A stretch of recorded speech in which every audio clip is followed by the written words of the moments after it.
जी, तोरे बिना सुना लागे से जिया जी। धीरे से बाहों में भरल हमके आज बड़ा प्यार वाला मौसम बाजी। आईना में खुद के सजौनी तोहरे पसंद के साड़ी में, बाल खुला के बैठल बानी राजा तोरे इंतजारी में।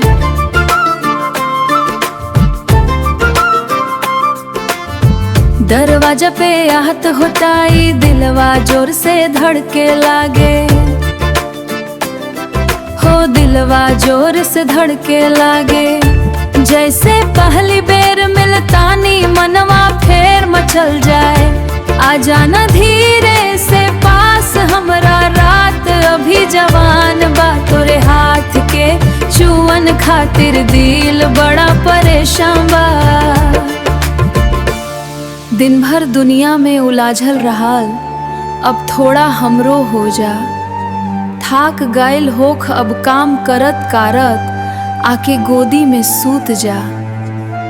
हम तोहरे माथा सहलाइब, धीरे धीरे बात करब। ए छोट छोट प्यार वाला पल जन्म भर याद रखब। पलंगिया गरम बा आजा राजा जी, तोरे बिना अधूरा लागे जिंदगी जी। एह रात के प्यार से भरे दू, दिल आज बहुत करीब चाहता जी। बटटी के हल्का उजियारा चेहरा पे पड़ता प्यारा बा। तोरा देखते देखते सजनवा दिल फिर से हारा बा। चूरी खा के धीरे धीरे सांस भी गरम हो जाए। जब तू नजरिक आव राजा पूरा बदन शर्माए। आज न दूरी अच्छा लागे न कोई बहाना जी, बस बाहों में रखल हमके तू ही हमार ठिकाना जी। रात चुप बा, चांद भी खिड़की से मुस्कुरा रहल बा।